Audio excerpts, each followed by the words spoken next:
All right. Welcome to the very first edition of Slice and Dice Horror Hour with, the hostess with the mostness here, your big bad devil daddy Reaper, and welcoming for his debut as a host here on Black Flame Entertainment. I guess he's going by Big Boss Mo, but Maurice McCoy Jr., director, writer, producer extraordinaire of Flashtainment LLC. So we got a whole bunch of stuff in store for you this evening as we're going to be talking about horror remakes. And we'll be discussing pros and cons, good things, bad things. Were they worth doing? Should they make some remakes and stuff like that? So we'll be discussing a whole bunch of different films. But before we get into that, we're going to take a quick commercial break to our brother over at Poison Valley Clothing. Check it out. Allahu Akbar.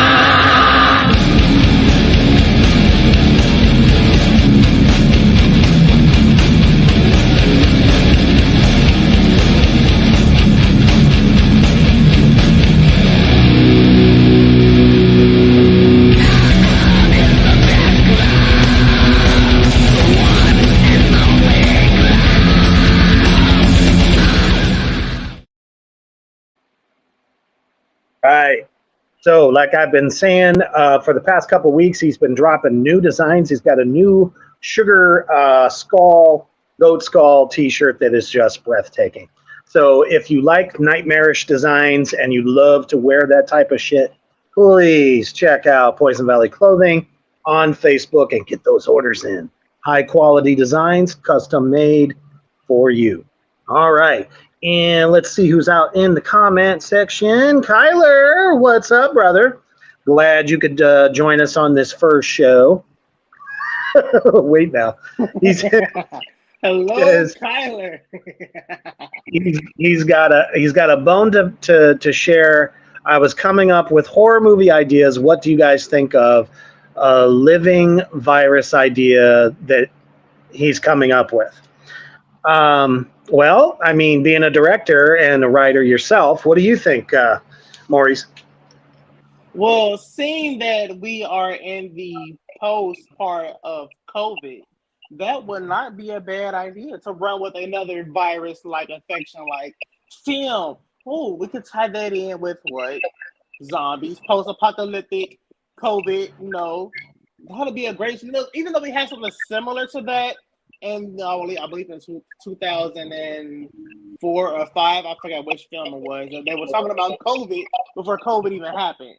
So you know what? I feel like to have another virus-like infection like film, we can definitely run with that and take with it. You know what? Better yet, I feel like that would be a great tie-in into my universe, my horror cinematic universe. So yeah, there you have it, straight from a director. That is a fantastic idea. There's been, I'd say, in the last year or two, some indie films that have a little bit of that basis, because what was everyone doing during COVID time? They were writing. So, not too far-fetched, and I think people would dig it. So, awesome. So, before we get into it here, you have something very special coming up this weekend. Awesome, yes. So for any of the fans that are tuning in right now, if you are in the Midwest region, or even if you're not in the Midwest region and you want to come out to Chicago this Memorial Day weekend, you are more than welcome to come out and have fun with the Flashtainment Productions film Multiverse of Jason, the Friday the 13th fan film. We are having a gala fundraiser event to help raise funds for our film to produce the best. Oh, oops.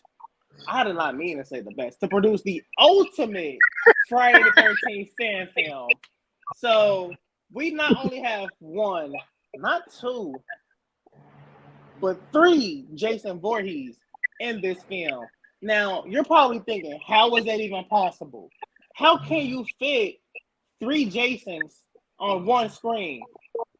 Well, each Jason is getting their specific screen time where they get to slash and bash any person that walks in the depths of Camp Crystal Lake.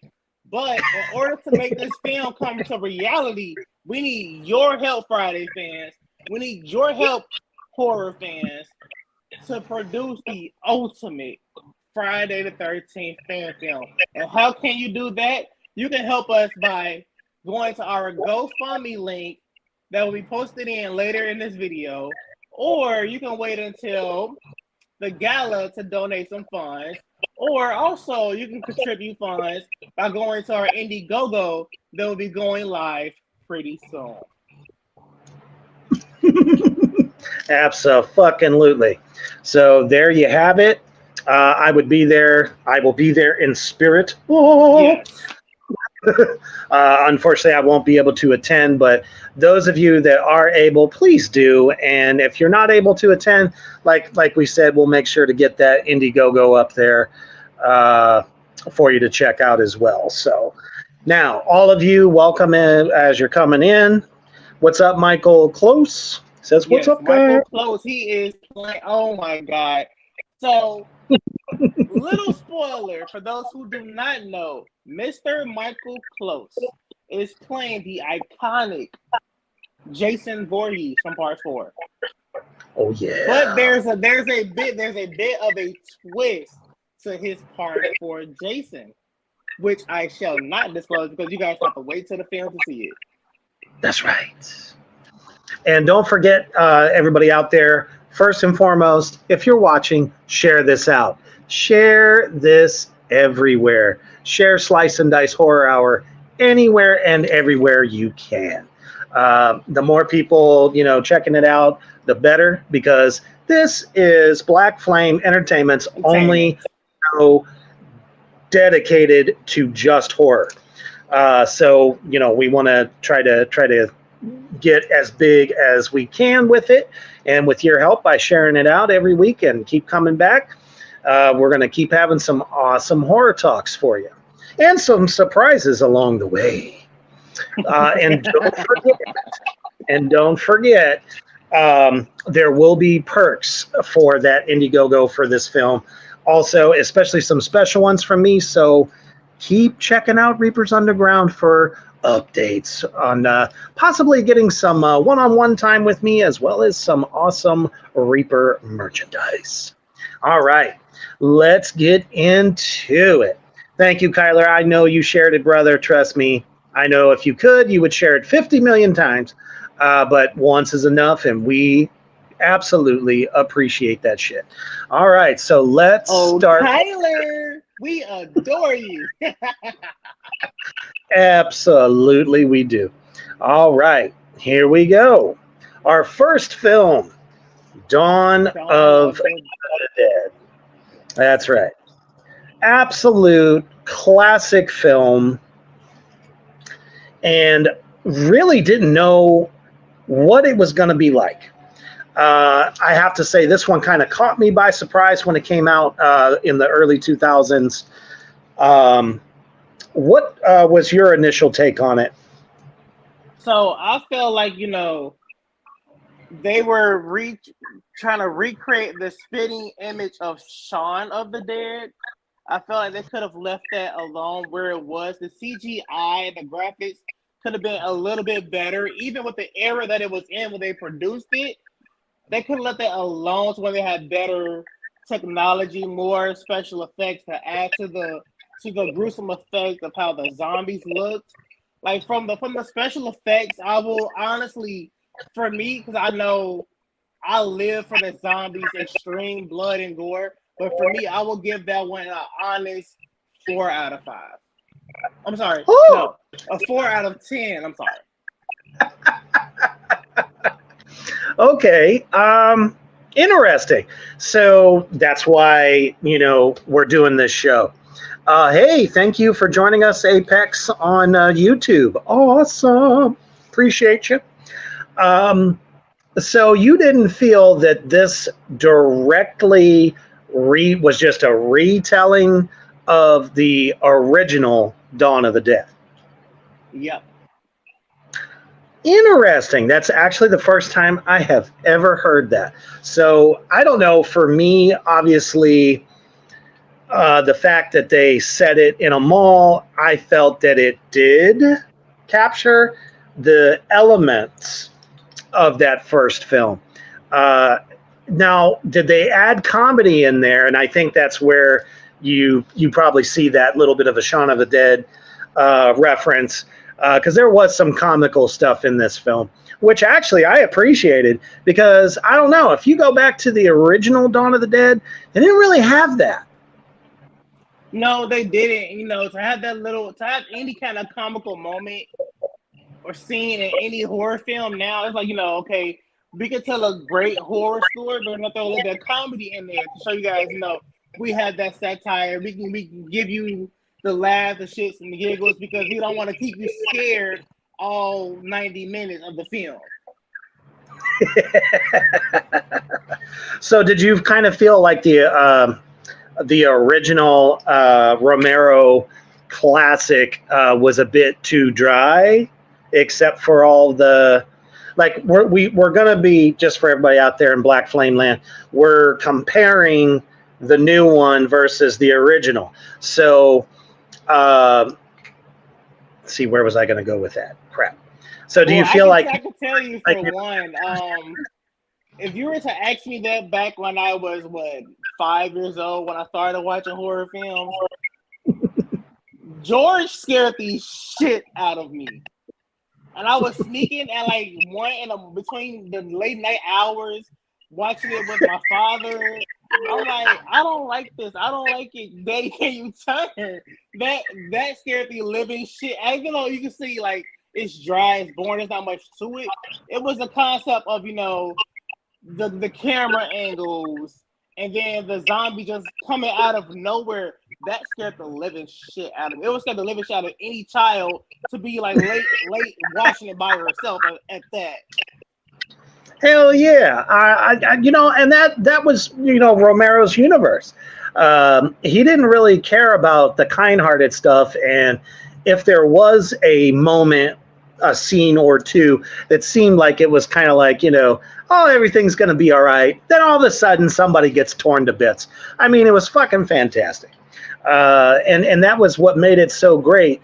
Now, I will say this. I did like the comedy parts of the remake only because they were leading up to something horrifying that was about to happen in a lot of those cases. And it's like, it made you kind of think to yourself, like, so you're stuck up, trapped on this roof. What are you going to do? What the fuck are you going to do? You know what I mean? Let's think about it this way. You're in a mall. You're stuck on a roof with thousands of zombies surrounding you, flesh-eating, bloodthirsty, hungry zombies around you. Still trying to get in.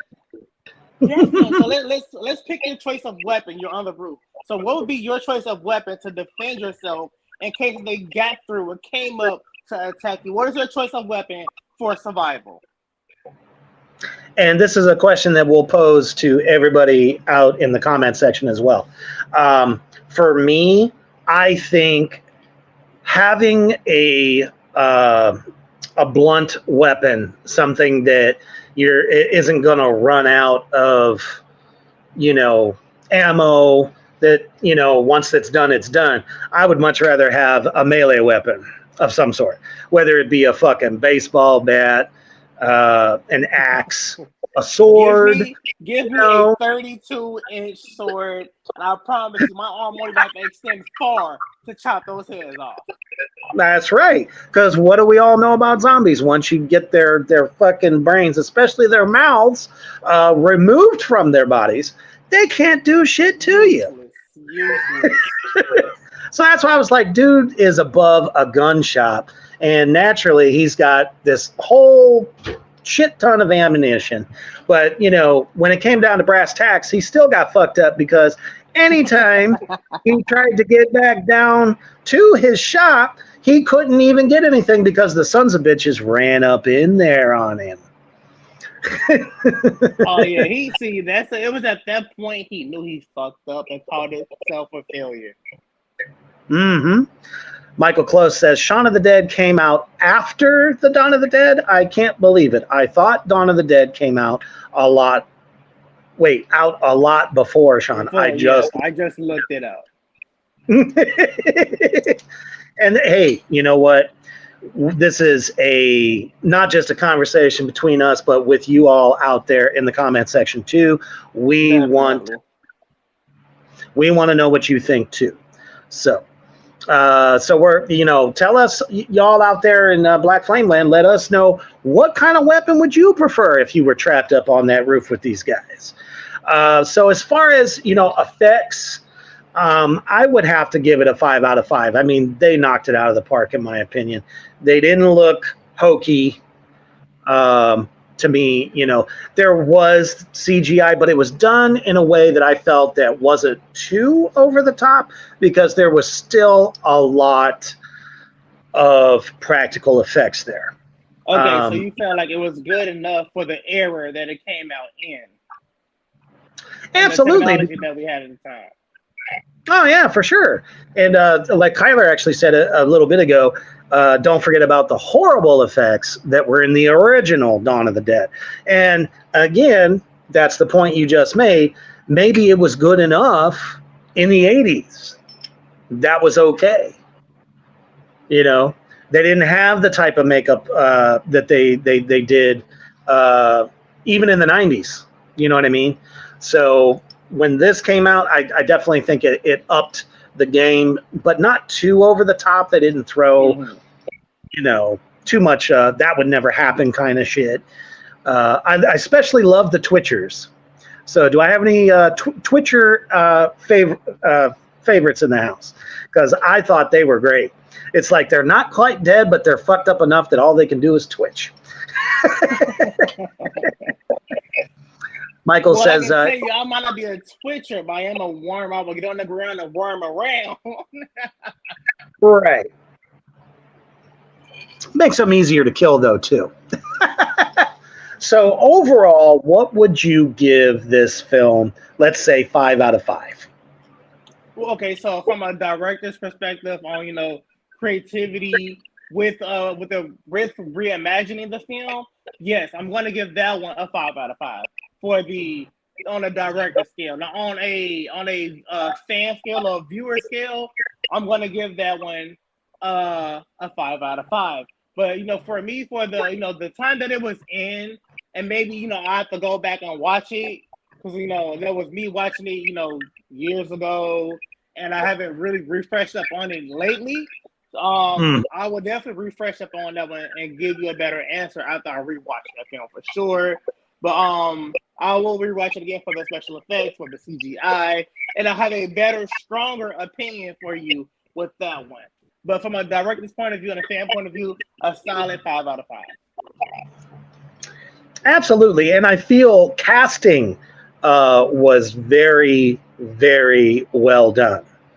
I have to say that Ving Rhames really knocked it out of the park, as well as Mekhi Phifer, with him and his Russian girlfriend who was pregnant. I thought that whole sequence was very well acted, including like the final girl type. I cannot remember her name, but I thought she did a very nice job too. Let's see here.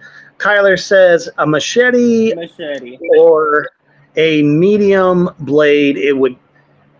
Okay, short and easy to carry, and if they got too close, you could just get them and not lose it. So, yep, I would definitely agree with that. A machete is a nice choice. Absolutely. All right. I guarantee you that machete better be between 32 to 40 inches. Yep, you want to have maximum damage. That's for sure. All right, let's see what we have next. Ta-da! So, for me, there is so much chatter that I have seen from fans, critics, across the board. We're talking about a staple vampire film from the 80s starring the incredible Chris Sarandon to this remake. So, in my opinion, even before when they were just talking about them remaking it, I was like, why would you want to remake a classic like this? I thought it was very ballsy. So Friday Night, the remake, and Friday Night, the original, I'm not gonna hold it back. Now, I know that for sure. That's one of the films I did not get to just yet. Not even the original. So I appreciate you bringing that up. Like that gives me a homework assignment to do for this week to watch the original and watch the remake. Because I'm like, wait, Friday Night? I've never heard of that out of my whole 28 years on this earth. I've never heard of Friday Night. So I guarantee you, next week I can give you my whole input on that. So I'm gonna let you have the floor with that one before Friday Night for tonight, and I want to hear what you think of Friday Night. And like I said, come next week, I will give you and our fans my perspective on both the remake and the OG.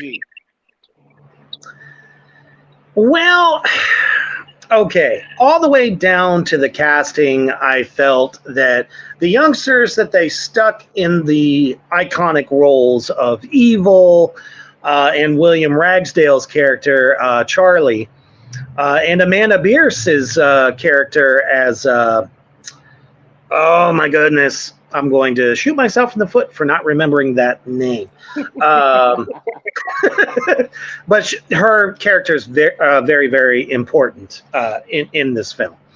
And I mean, the cast that they had in the first one compared to the youngsters playing those roles, I just don't think they stood up against the original at all. So casting wise, I'm going to say 2 out of 5. 2 out of 5. All the way to the iconic vampire known as Jerry Dandridge, who in this film is played by, damn it, what is his name? Kyler said he has yet to have finished both of the films of Friday Night. I am with you on that. Well, I have not seen them at all. I'm with you on that one, brother. You can kind of recognize who the vampire is. You can see it on the poster. I just can't remember his damn name. It's killing me. So, any hoozle. Jerry Dandridge with, Chris Sarandon playing him, just very slick, cool, just, take no shit. The ladies loved him. He literally could get along with the living with no trouble. Nobody would ever suspect that, he is a fucking vampire. So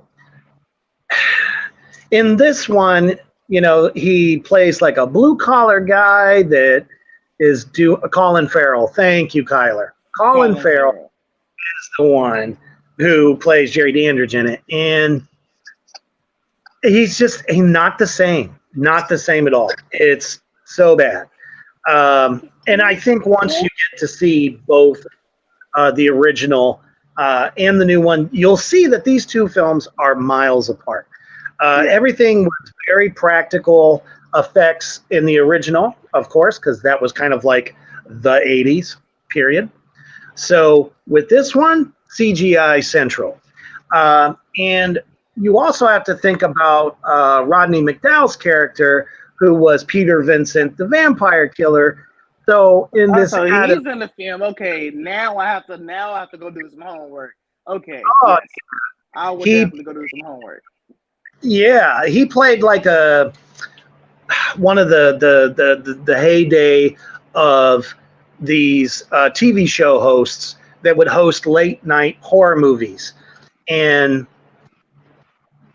it's like takes you right out of childhood. You know what I mean? Like I remember watching Superhost or Son of Ghoul or somebody like that. From back then, and he was known as the vampire killer because he starred in a bunch of the films that he would show on his show. So in the adaptation, they turned him into Peter Vincent, the vampire killer, Las Vegas showman. So basically like Blade, but not Blade. Gotcha. I mean, and I'm just like, this is why this is one film they should have never remade, and it didn't do well at the box office. And like I said, from just about everything that I've read over the years, people literally hated it. So, but they still went on to make a Fright Night Part 2, which was better, but still just, you should just leave a winner alone. Sometimes leave an original right where it is. Absolutely. All right. Well, here comes our next one. I'm sure we have a lot to say about this one. Ta-da! Oh my. Okay. So after, the franchise of Friday the 13th kind of being over or at least missing in action since, what was it? Jason Goes to Hell, I think it was. Yeah. Jason Goes to Hell was supposed to be the original last one. Yeah. Before they took it into in space. Right. Which that was just great. But any hoozle. So they dared to take it back to almost the origins of Jason. Yeah. So you got two different versions. This film was supposed to capture him in part 2, up to where in part 3 he finds the hockey mask and then becomes the Jason that we know and love. So what were you thinking when you heard this came out, before you even saw it? What went through your head? Well, I'm like, why are they remaking another one? What is the point of a remake when we just had a great conclusion to the whole franchise? But when I heard that, Marcus wanted to go a different direction with it, like you said, he combined 2, 3, and a little bit of 4, just a little bit of 4. With that, I'm like, okay, I'm not really interested. I really don't want to see it. But, it'd be like the naysayers like myself who said, I don't want to see it, and I ended up watching it. So I gave it a chance. I'm like, okay, it's more like a darker twist to it, a darker plot, a more like forcible Jason. Like, he's like a brutal Jason. Not saying, he's better than Kane Hodder. All respects to Derek Mears, because I love that man. I love Kane Hodder too. But Derek Mears' version of bringing Jason to life, it was like more darker, more forceful, and he was more smart and articulate with his kills and traps. For sure. He was very crafty, very slick. The way he had the tunnels running underground, where, literally he could just go to the forest, disappear back to his lair underneath the Camp Crystal Lake. So, Derek Mears, I thought, really brought a lot to Jason's character. And the one thing that stood out to me more than anything was there was no supernatural element. Not at all. I felt like that version of Jason could have also been humanoid, because no ghost Jason or no zombie Jason would have thought well enough to build a whole underground layer, yet alone set traps. And then the way how he ran, came up to the counselor, to the kids, and killed Khalil.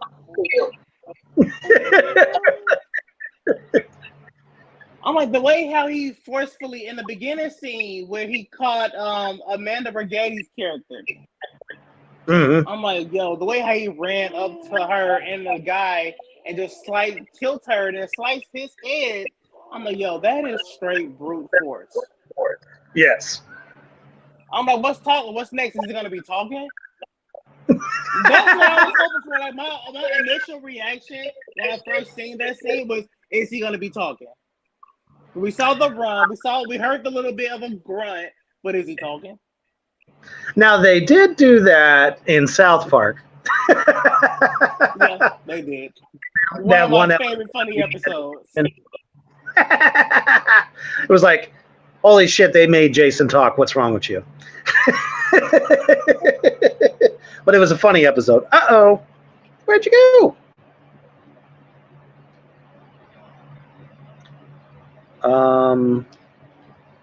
All right. Hold on one second.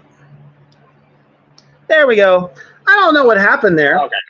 Because I literally didn't do anything. So, it would not be a show without a little bit of technical difficulty every now and again. But anyways, you're back. That's awesome. And Kyler says, until he came back at the end, which, yeah, I do agree. He did. So there may have been that little bit, but for the most of the film, he seemed more real, more realistic. You could, honestly say, if you were in those woods, there could be some, whatever, like you said, humanoid, berserker out there in the forest that, he's tougher than shit. It doesn't matter what you throw at him. He just keeps coming for you until you're dead. I feel like, to piggyback off that, I feel like, if they were to do another film, especially after the Crystal Lake TV series that we're getting in the fall, if they were to do another one and Kane was up for it, I feel like they should do like a Mears versus Hodder. Who's Jason's really the ultimate or the best? That would truly be something different. That's for sure. But then again, that's definitely what the multiverse of Jason is all about in a way. You have a Jason versus Jason. And then I want to, like I said, for that film, wow, think about it. You going back to what was it, 2000, 2002, 2003 when Freddy versus Jason came out? And think about what were your thoughts when you saw, okay, is there going to be a part 2? Who's going to be the next, the next go around? For me, I immediately thought about what if we had a Jason versus Jason? And here I am now. Jason versus Jason versus Jason. Now, the thing that really made me happy was the fact that they did have the element of mother in the film. Oh, big dog for sure, yes. How could you not do the film without Pamela's head? So the fact that that was left in there, I was very happy.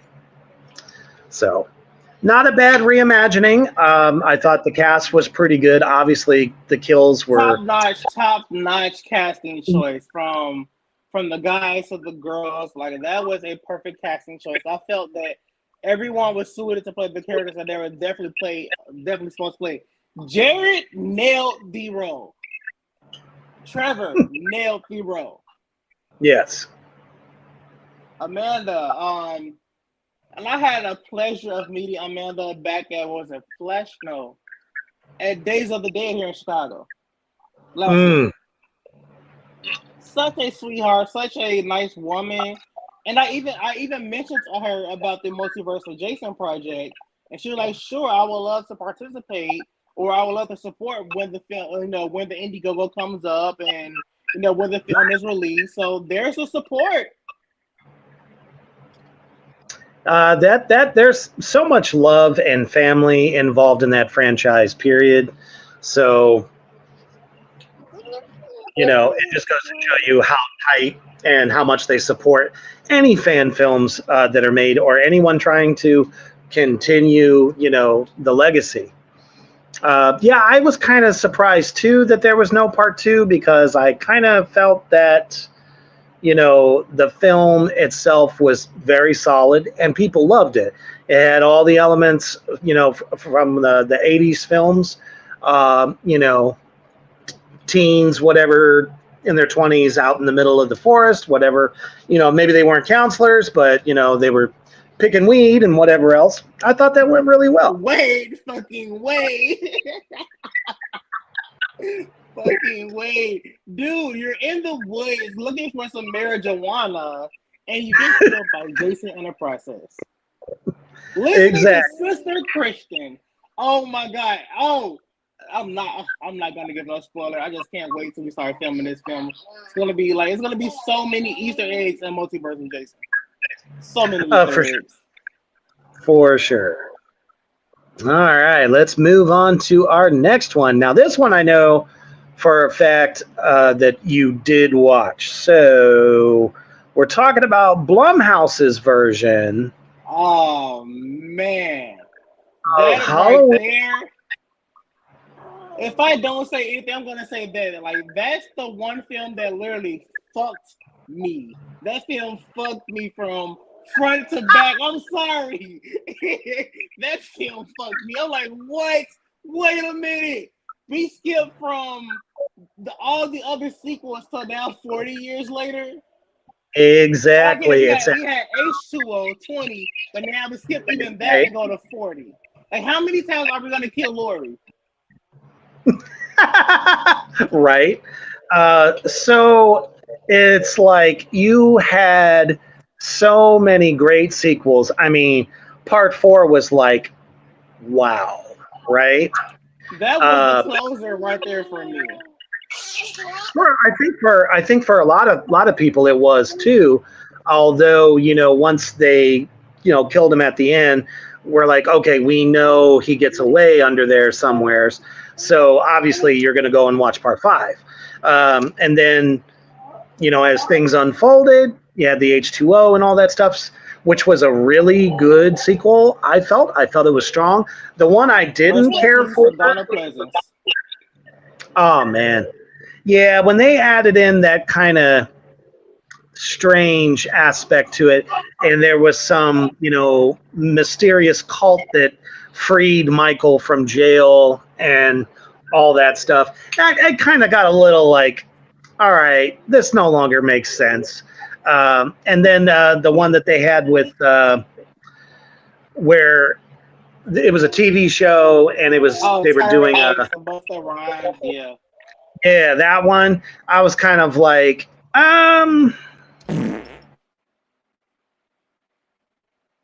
so when this came out, I was like, no one else could have skipped all those sequels and everyone was instantly in it. Yeah. You know what I'm saying? I feel like David and Cody, they cleaned up a lot of what we could have automatically just skipped over. Like, we didn't, some of those sequels, we honestly did not need.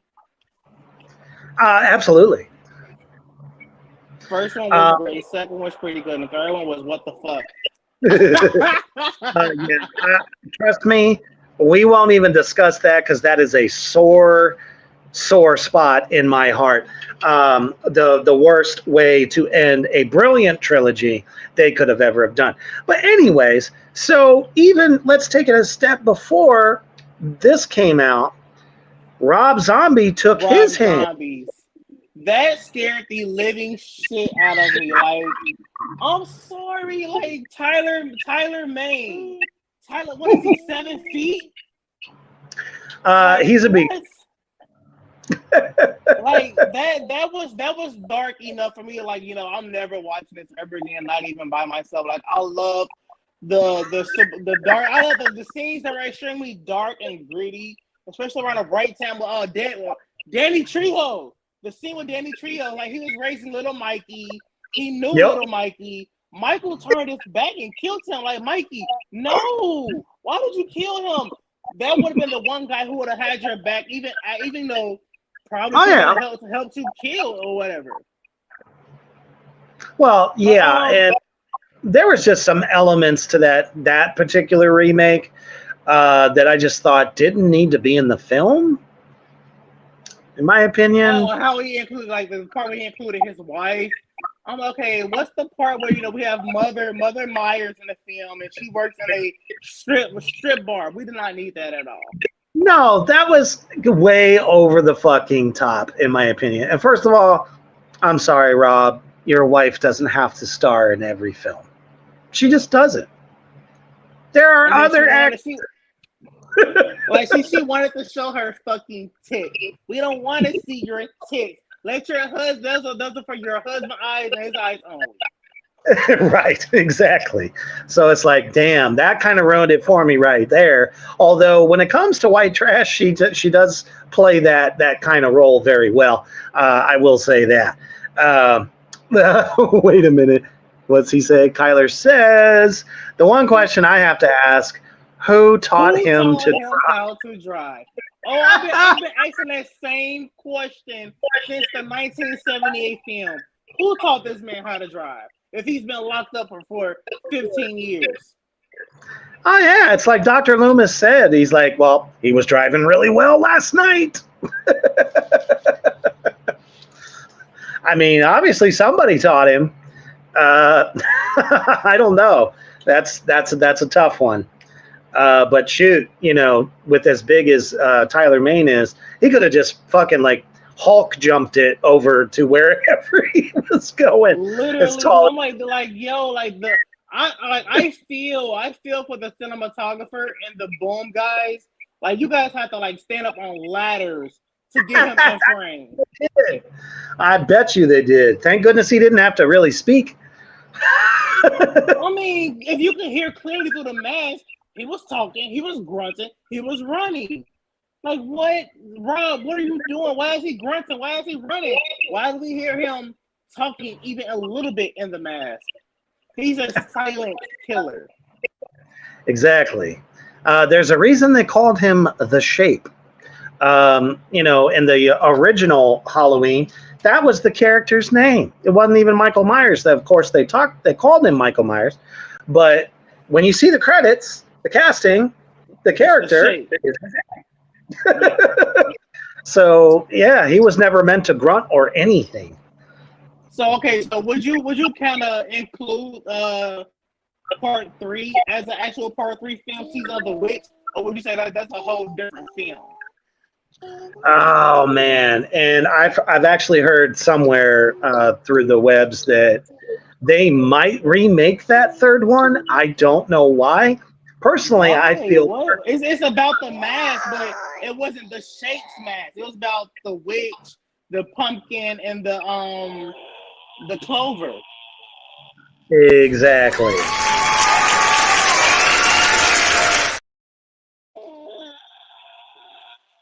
That is exactly how I feel about that particular sequel. It should have never happened. I feel like they couldn't get the original guy to want to play Michael again, so they went in a different direction. Or John Carpenter was smoking some seriously good weed in the 70s and decided that, you know what, for the third film, I had this vision.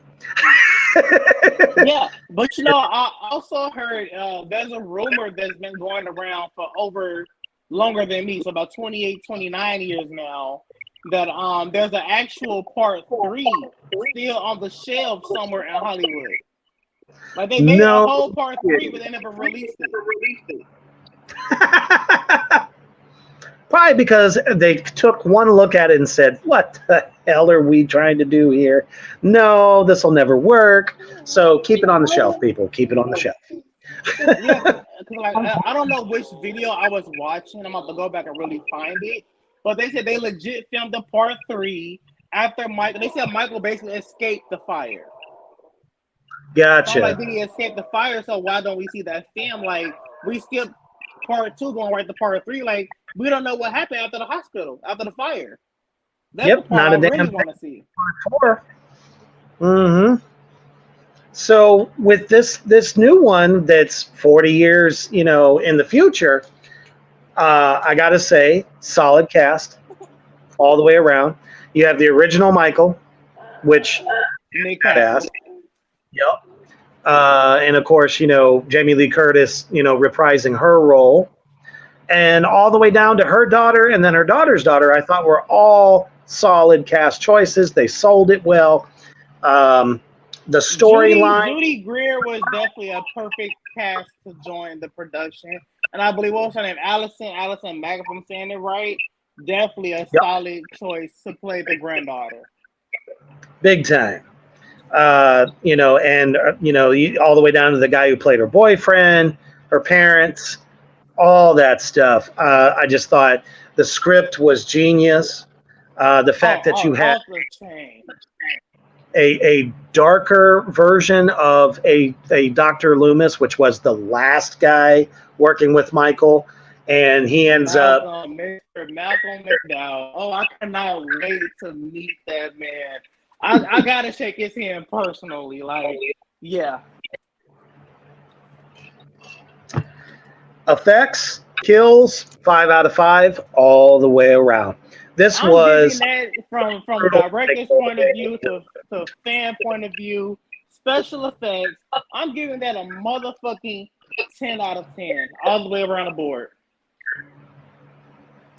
Kyler says, I also want to point out Michael has one eye. He is old. He is burnt, missing 3 fingers, been shot, stabbed, broken bones, and he has to have a concussion or something. How can he still see out of the mask? Sorry, but I don't think so. I don't know. With that character, evil is like the thing that guides him. So they even. As they say, evil never dies.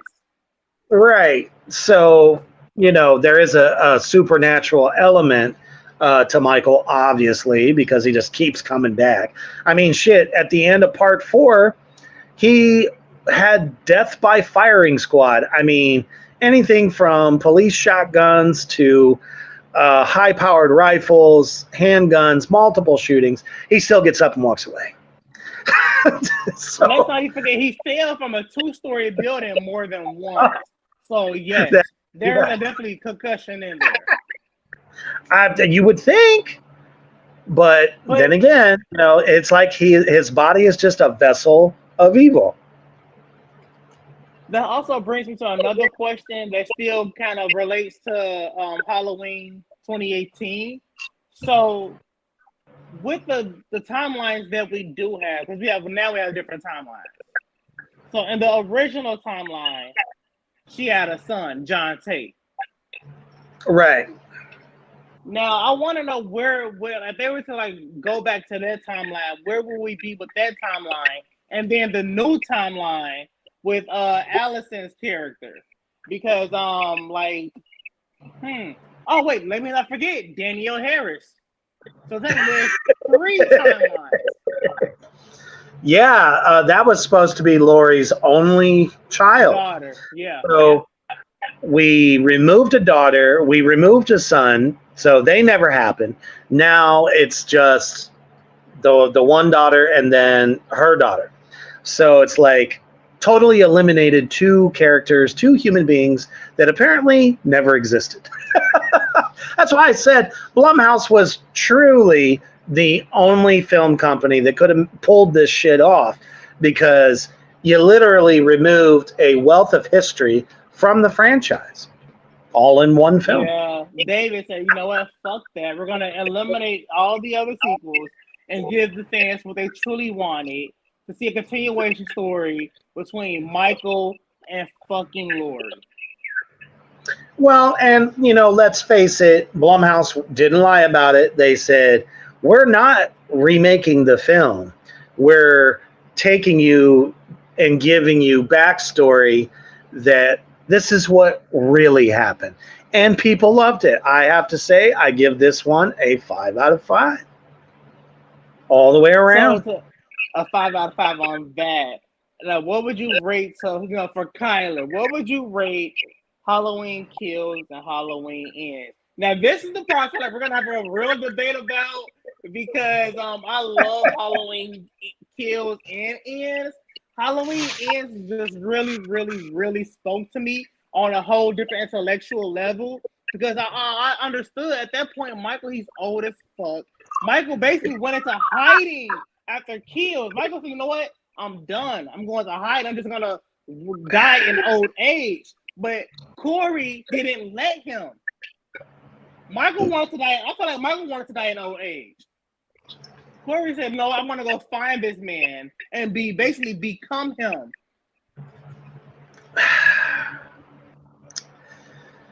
Here's my problem with that. So at the end of Halloween Kills, Michael is accosted by everyone in town beaten, shot, stabbed multiple times, and just beat down. There is no way in hell that an old guy like him could have withstanded that. And then suddenly they're linking every kill he makes him stronger. And then suddenly, in one fell swoop, kills them all. Literally kills every single one that was just killing him. And then magically shows up on another part of town in the old house to kill Jamie Lee Curtis's daughter. So how do we start off Halloween Ends, where it's only been a year or so on the timeline? Yeah, a couple years after, yeah. And suddenly he's broke down, can't do shit after he just got super powerful, like I'm the Superman of slasher killers. Come on. You couldn't sell that to me on a bad day. I mean, nobody, I hate to say it, I'm nothing against the Corey character and all that stuff, but no one really wanted to see his evolution into becoming like Michael, to be honest. Mm-hmm. And then seeing the two of them kill together was like, what? This is master and protege killing together. Hey, we're going to go have a fucking picnic. Let's go ahead and kill together. Let's take out this disgusting doctor and his gold digger girlfriend in their little mansion. Yes, wait. Kyler says, Halloween Kills 4 out of 5. They killed an innocent, insane man. Poor guy. I agree. That was very, very touching. And as I understand, it was a politically motivated scene to bring awareness to mentally, disturbed people. And that was kind of sad. I felt for the guy. And Halloween Ends 2.5 out of 5. Did not like how the final act ended, and I agree. I mean, we waited an hour and 20 minutes for a 2-minute fight between Jamie Lee and Michael. Last 2 minutes, and then, like in one of those old, over-the-top stupid films, the whole townspeople carry Michael's body over top their heads and leads them to a trash compactor. Come on. Yeah. That was cheesy as fuck. You can't tell me it wasn't. I mean, even all the way down to the movie poster, it's Jamie Lee's last stand against Michael. You only got 2 minutes. You paid $40, because let's face it, you go to the movie theater, you buy your popcorn, you drink, and everything else, and after paying your ticket price, you're about $45, $50 in for a 2-minute fight. They released that on Peacock, because I saw it on Peacock. Same. Because I had a feeling that for some reason... Bullshit. I wasn't going to waste my money to go see it in the theater. I was not. I'm sorry. No, hell no. So it's like, at least we were able to save ourselves that. But for all the people that did go out, and then, of course, Terrifier 2 saves the month and obliterated that third and final film. So thank all the unholy ones for that. But yeah, for me, this one was just a dud. So it looks like we got time for one more. And this one,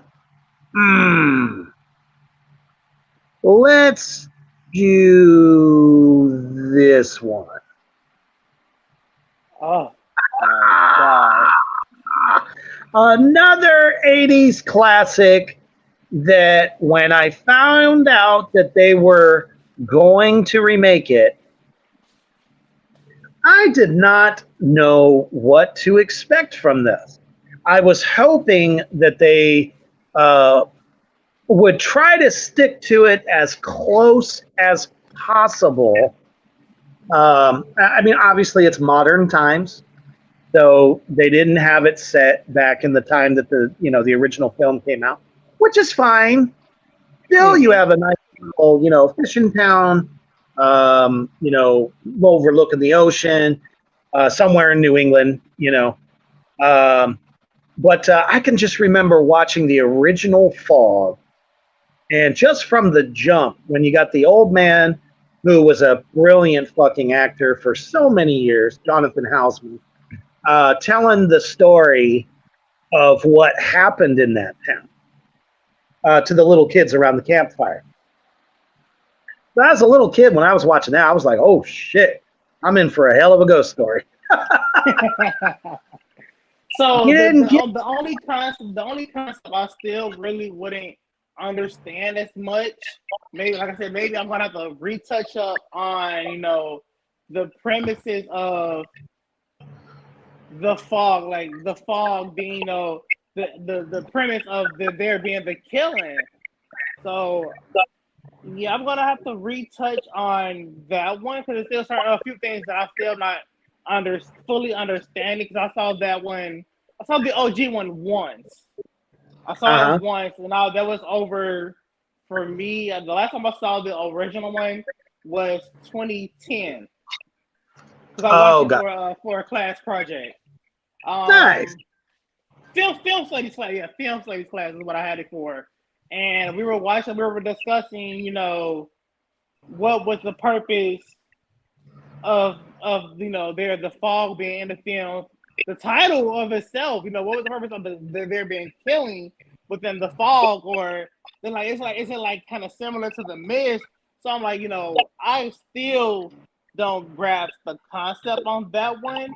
So even Yeah, with the film studies class, I'm like, as an adult now, certain times I have to like take the time out to really sit back and really rewatch these films. One, as a director, for sure, to really pick out the brains of the directors who made the films, to understand why they created and what their entire vision was. So I have some homework to do on the fog and now the remake. Now the remake, that's the one I felt more home to because that's something like oh that sure, I grew up with. more So modern. I'm like, you know what? I'm definitely like rocking with that one. I think if you watch the original one, you'll have a different outlook on its remake because it's based on a ghost story of these pirates. Basically, they're basically pirates that obviously stole some kind of treasure, um, and the people that settled in Antonio Bay stole it from them when they came to that island and let them all die in the ocean. Yeah. So they're coming back out of revenge. Yes. And the ship's captain is wanting to reclaim, and you see it at the end of the first one. I forget if they did kind of this how they kind of didn't in the remake. He comes back to claim that big gold cross from the father of that church, and because it was in the church that they buried his treasure, and that's what he was after, which is why they came ashore and started taking people out Okay. just to wreak havoc and reclaim their treasure. And I love it. Kyler says, "Save your time and watch Boots to Reboots with Andy. He does some great videos. Love Andy. He is nice." Okay. Uh, I thinking that's a YouTuber, possibly. I don't know. Oh, I will definitely look into it. Thank you, Kyler. So yeah, with this one, I'll tell you what. Since we only got a minute left, we'll go ahead and save it for next time. We do have a few more. We thank y'all for joining us on this first edition of Slice and Dice Horror. Very interactive. Hopefully, you'll come back, join us, and give us your thoughts. on the different topics that we're going to be doing. Definitely tune in next week, possibly this Friday. Actually, I have a guest host coming on where we're going to discuss. You'll just have to stay tuned to Reapers Underground Facebook page for the details on that, because I don't want to give it away. So, yeah, definitely check us back out. Keep watching for updates. Absolutely. Kyler says, I want more. Love you guys. All right. Appreciate you, brother. Absolutely. Yes, So, yeah, we're going to have another great horror topic for you. And as always, stay heavy.